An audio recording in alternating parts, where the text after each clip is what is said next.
Bonjour à tous, aujourd'hui Gusma et compagnie et Max Factory aux commandes pour cette Figma numéro 390. La licence c'est Fate Grand Order. On se retrouve avec une version donc alternative, méchante, d'un personnage gentil à la base, c'est-à-dire Jeanne d'Arc. Donc c'est la Avenger Jeanne d'Arc Alter. Voilà.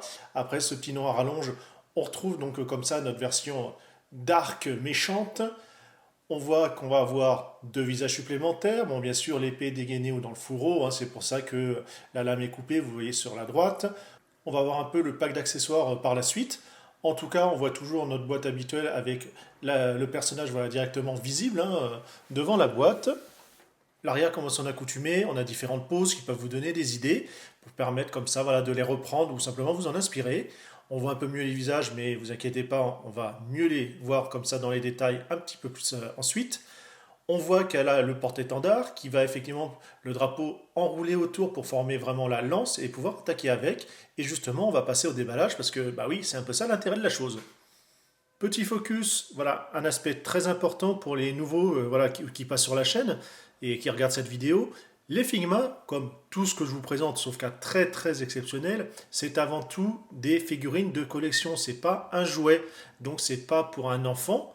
Ou alors, il faut vraiment qu'il fasse très attention, mais il aura effectivement, même s'il a toutes les bonnes volontés, et c'est tout à fait normal, plus envie de vraiment de jouer, de manipuler, on va dire dans ce côté-là. Donc faire des grands mouvements sans malheureusement trop faire attention. Déjà en tant que collectionneur, des fois ça arrive, mais voilà, on va dire sans avoir le recul nécessaire qu'il faut, et bah forcément casser la pièce. Donc c'est pas le but. Déjà, voilà, il faut bien faire attention, c'est très fin, c'est bourré de détails. Alors quand on est habitué, sauf s'il y a un problème directement de fabrication d'usine, ça ne casse pas.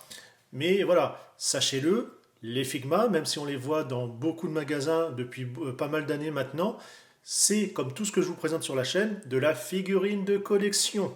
Vous êtes prévenus. On va sortir le couteau habituel sponsorisé par rien du tout. Le scellé, qui va sauter. On va ouvrir. On se retrouve effectivement, bah, il n'y a plus de stage, comme je vous disais, c'est plus de fond prédécoupé. Bon, après, rien ne vous empêche de vous-même hein, voilà, le découper à la bonne taille. Mais voilà, c'est un petit truc. Bon, après, il faut dire que malheureusement, ils n'ont pas vraiment fait beaucoup de pubs dessus, sur les supports, voilà, les stands propres à la marque. Il y en a eu hein, pour le Japon et autres, mais c'est vrai que ça n'a pas été autant mis en avant. C'est un peu dommage. En tout cas, c'est comme ça. Notre figurine, donc on voit déjà c'est sur un système à deux étages, puisque derrière vous avez, forcément ça prend de la place, hein. Donc, le drapeau déroulé, qui toujours va être très lourd, il faudra faire attention. La lance, la pointe, la version effectivement enroulée du drapeau. Justement, je vous parlais de la figurine.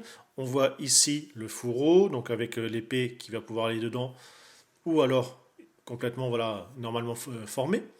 Les deux visages supplémentaires, justement, on va les voir un peu mieux, mais aussi surtout, vous avez derrière, comme d'habitude avec les Figma, la petite notice hein, qui vous dit voilà, déjà ce que vous avez dans la boîte, mais également ici le sachet qui va vous permettre ainsi de tout ranger les accessoires que vous avez en trop une fois que votre figurine voilà, est bien rangée, bien présentée sur vos étagères. On se retrouve alors côté japonais ou côté anglais, hein, à votre préférence. On a ainsi le contenu de la boîte avec ici le système d'extension de la tige du stand, une articulation supplémentaire pour un poignet en cas de souci, etc. Les paires de mains, bref. Comment assembler les différentes parties de la lance. Qu'on peut écarter les bras des épaules. Ça va permettre, alors forcément c'est moins esthétique, mais c'est pas fait pour laisser, voilà, on va dire de face comme ça. C'est quand vous avez justement les bras à bouger, etc., ou les ramener en avant devant le corps, justement, bah, ça va éviter que ça tape un petit peu partout et offrir un mouvement un petit peu plus ample que d'habitude. La tige du stand, le stand en lui-même. Alors, n'hésitez pas à voir dans la description, hein, je vous mettrai le lien. J'avais déjà fait une vidéo pour vous présenter comment je personnalise mes stands. Donc c'est juste un fichier voilà, photo en PSD que vous pouvez ouvrir avec ce que vous souhaitez, hein. C'est un gabarit directement, vous avez juste à mettre l'image que vous souhaitez, vous imprimez sur du papier photo et ça vous fait une belle décoration de stand. Parce que c'est vrai que de base, tout nu, bah, ça c'est moyen. Les paires de mains supplémentaires, donc on va avoir toujours ouverte fermée, hein. Bon, je vous rappelle, il y a toujours la version point entièrement fermée sans ouverture qui est directement montée sur la figurine. C'est toujours comme ça. Voilà. Plus ou moins torturée et haute selon les attaques qu'elle a à faire et les mouvements. Le prolongateur justement qui se met au bout de la tige.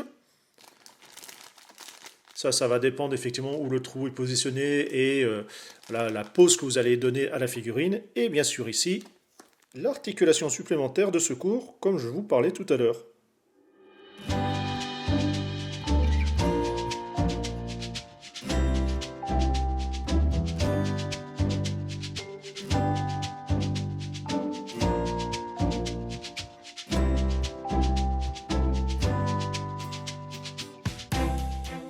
On voit ainsi mieux le drapeau, toujours ondulé pour un aspect dynamique. Alors, légèrement, voilà, du fait de la taille en fait, un souple, mais en fait c'est vraiment rigide, faites attention, ça peut être très cassant. Vous avez les trous qui vont vous permettre de positionner directement la lance, donc toujours avec l'axe renforcé métal ici, puisque ça fait quand même un sacré bras de levier. Donc là, vous ne pouvez pas, logique, puisque soit vous allez mettre la version ici repliée, et c'est là qu'on s'aperçoit qu'il y a un petit souci de fabrication, le trou n'est pas droit. Voilà, et pas qu'un peu. Alors, ça arrive, hein, je vais remédier à ça, c'est pas trop un problème, mais quand même, c'est pas super agréable de découvrir cela.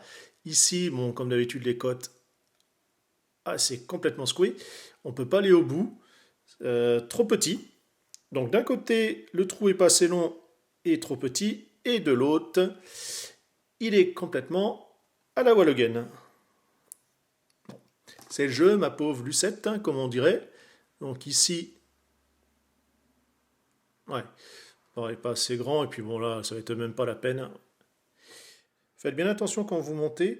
Vous voyez, vous avez deux pointes, voilà, pour bien vous indiquer le haut et le bas, savoir à quel emplacement chaque pièce doit aller dans quel trou.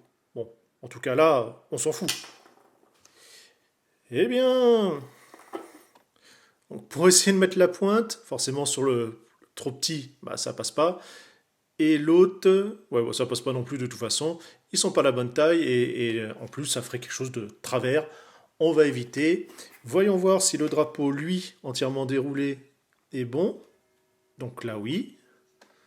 On va tenter dans l'autre sens, parce que c'est normalement même le bon sens. Alors là, par contre, il est grand, il tient pas du tout, donc il faut quand même que je vérifie dans quel sens on se met le drapeau, parce que ça me paraît bizarre. Donc les pointes en haut. Donc ici, hop, on est à la bonne taille pour le trou, impeccable, c'est droit. Et ici, voilà, la pointe aussi. Alors malheureusement, vu la taille que ça fait, bon, je vais vous le laisser comme ça. Alors c'est légèrement courbé, c'est pas méchant. C'est surtout aussi dû à la déformation de l'objectif, hein. Attention, ça va pas non plus aider dans le rendu. Mais en réalité, c'est pas mal. De toute façon, voilà, vous avez toujours une légère courbure, hein, c'est un peu normal. Déjà là, on voit c'est bon, et là, il commence à partir un peu en cacahuète. Soit ça peut être effectivement un petit problème de fabrication, ou quand ça a été mis dans l'emballage ou autre. Bon, ça, c'est assez rectifiable, c'est pas méchant. Comme toute grande pièce, entre guillemets, un petit coup d'eau chaude ou de sèche-cheveux, et on est bon. Pendant que dehors, ils foutent le bordel, comme d'habitude.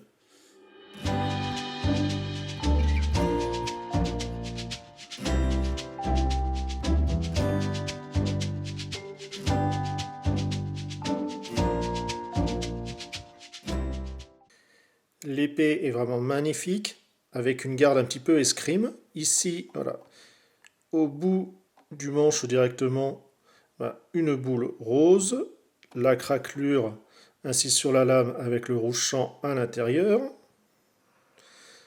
Vraiment magnifique. La même sans la lame, puisque comme je vous disais, c'est pour aller directement avec le fourreau. Les fameux visages. Donc on a le neutre sur la figurine, le petit sourire diabolique, satanique d'un côté, et de l'autre, c'est voilà, elle est en train de parler, limite, ouais, vas-y, cause, je m'en fous, ou ouais, c'est ça, vas-y. En tout cas, ça va faire une pose voilà, un petit peu désinvolte. On voit ainsi bien en détail voilà, notre ami.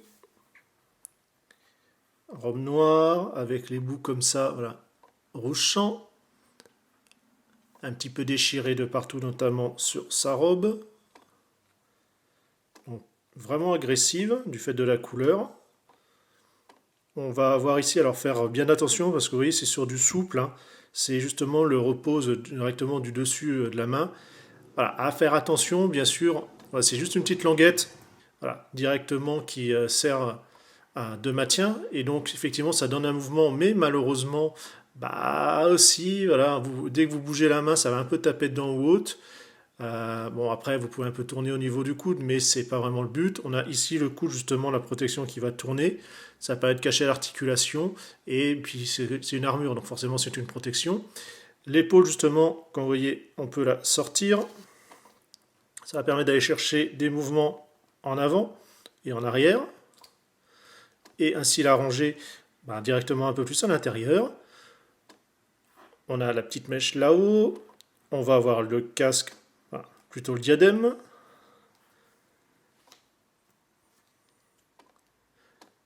Vraiment très belle, rien à redire. On a toujours ici justement le fourreau que je parlais tout à l'heure pour aller avec la garde ici.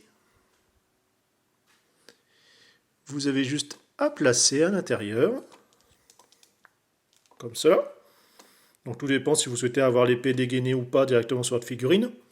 Dans les mouvements, alors attention oui, justement ça va un petit peu gêner, ça c'est normal. On va avoir la tête sur le ball joint habituellement.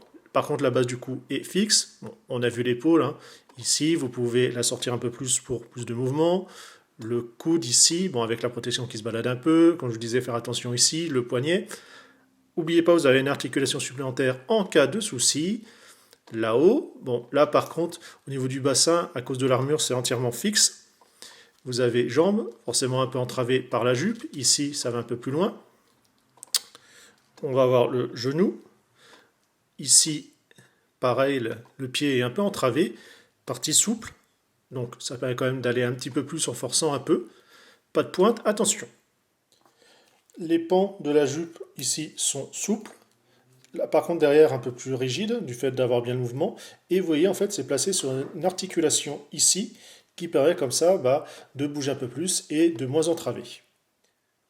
Après, le tableau est malheureusement un petit peu terni par les défauts de conception, hein, ça arrive. Dans tous les domaines, c'est pas lié forcément que à une marque ou un prix ou quoi que ce soit. Les incidents, voilà, on peut en trouver. Et là, c'est le cas aujourd'hui. C'est quand même assez rare dans les Figma, c'est déjà pas mal de le noter. Bon, je vais m'arranger, hein, même si j'ai contacté qui de droit. En tout cas, eh bien, nous on se dit à une prochaine revue. Allez, sur ce, bye bye. Surtout, n'hésitez pas si vous aimez voilà, les figurines de collection, voir qu'est-ce qu'il y a de nouveau, les plus, les moins. Vous avez Fulguropop et surtout cette chaîne-là, Fury Sanctuary. Allez, bye bye.